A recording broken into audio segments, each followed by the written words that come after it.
How we're going to work through some exercises for Chapter 11, Corporations. The first one is Quick Study 11-5. Prepare the issuer's journal entry for each of the following separate transactions.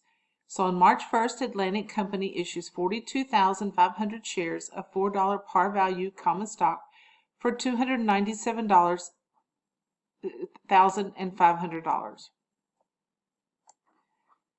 So here's our journal entry. We have the amount of cash. So you're always going to have the amount of cash given to you or be able to calculate it. So that's a good starting point for your journal entry. So we're going to be debiting cash because we're receiving it. We had 42,500 shares. So we're going to multiply that times the par value of 4, and that's going to be the credit to the stock account. Then we're simply going to subtract the 2 to determine the remainder, and that credit is to paid-in capital in excess of par value. So there's basically 3 steps, 3 accounts to the journal entry. On April 1st, OP Company issues no par value common stock for $70,000 cash. This one's easier since there's no par or stated value. We're simply going to debit cash for $70,000 and credit common stock for $70,000. On the third scenario C, on April 6th, MPG issues 2,000 shares of $25 par value common stock for $45,000 of inventory, $145,000 of machinery, and acceptance of a $94,000 note payable. So this one has a couple different accounts, but basically this is what we're getting for the common stock, and then it tells us the number of shares and the par value. So to build our journal entry, we're going to be debiting the 2 assets that we are receiving. So again, instead of cash, it's just something different, another asset. We have inventory for $45,000 and machinery for $145,000. We also accept the responsibility and the liability for the note payable. Notes payable, that's going to be a credit. So that's reducing the value that is contributed for the common stock. Then next we can calculate the credit to the common stock account. This again is the number of shares, 2,000 shares, times the $25 par value. So it's 50,000. Any remainder, so if we add up these debits and we subtract these credits, we determine we have an additional 46,000 in credit, and that's going to be credited to paid-in capital in excess of par value.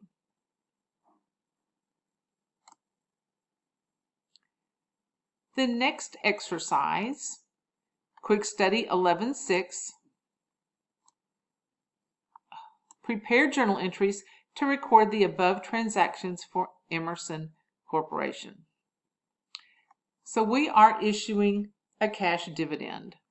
So on the 15th, we're going to declare the cash dividend.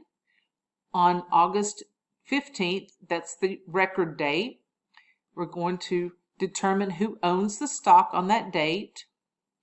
There's no journal entry required. And then we have the payment date. So the 3 dates associated with the cash dividend: declaration date, we record the liability; record date, we just see who owns the stock on that day; and then we have the payment date.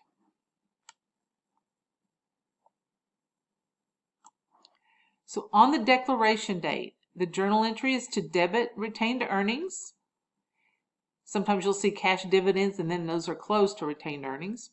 And we're going to credit common dividend payable. Again, we have declared the dividend, we've made the commitment, so we're also going to record the liability. On the record date, August 15th, no journal entry. They're just determining who actually owns the stock on that day. They are the ones that are going to receive the cash dividend. And then on the payment date, on August 31st, we're going to debit common dividend payable to satisfy our liability, and we're going to credit cash. That's the amount that's being paid out to the stockholders. The next exercise, exercise 11-3, Rodriguez Corporation issues 19,000 shares of its common stock for $152,000 cash on February 20th. Prepare the journal entries to record this event under each of the following separate situations. So it's 3 different scenarios, but we are issuing 19,000 shares of common stock for $152,000 cash. So we know all of them are going to start with a debit to cash of $152,000. The first one is it has a $2 par value.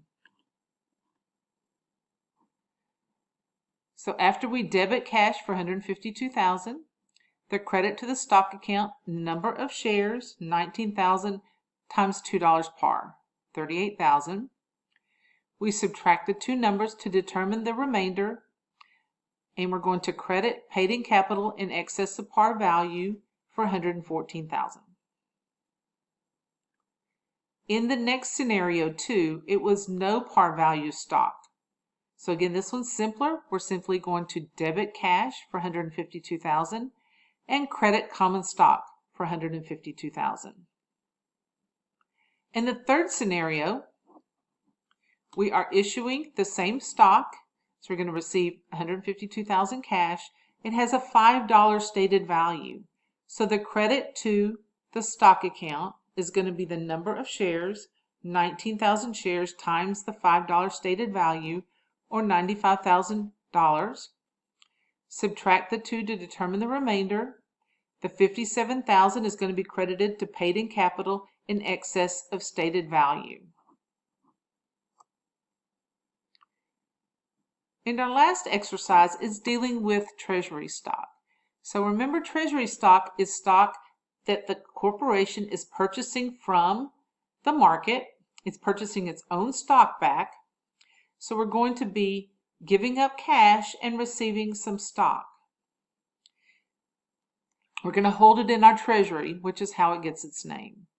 So on May 3rd, Zerbal Corporation purchased 4,000 shares of its own stock for $36,000 cash. So you can see by determining 36,000 divided by 4, we're paying $9 per share. On November 4th, we reissue 850 shares of the common treasury stock for $8,500. So looking at our journal entries, we're going to debit treasury stock and we're going to credit cash for the $36,000 that we are paying for it. Notice treasury stock is a debit. This is going to be in the equity section of the balance sheet, and it's going to be shown at the bottom and it's going to be subtracted. So this is, again, stock that we have purchased and we're holding it in our treasury. Then on November 4th, we're going to reissue some of those shares. We're going to reissue 850 shares for $10 each. So we're going to debit our cash that we are receiving. The credit to the treasury stock is going to be the number of shares, 850, that we are reissuing, times our cost, what we purchased them at, which was $9. We did that back on May 3rd. So $9 times 850 shares is $76.50. The difference between our cost and what we are receiving, the $8,500, is $850. That is going to be credited to paid in capital treasury stock.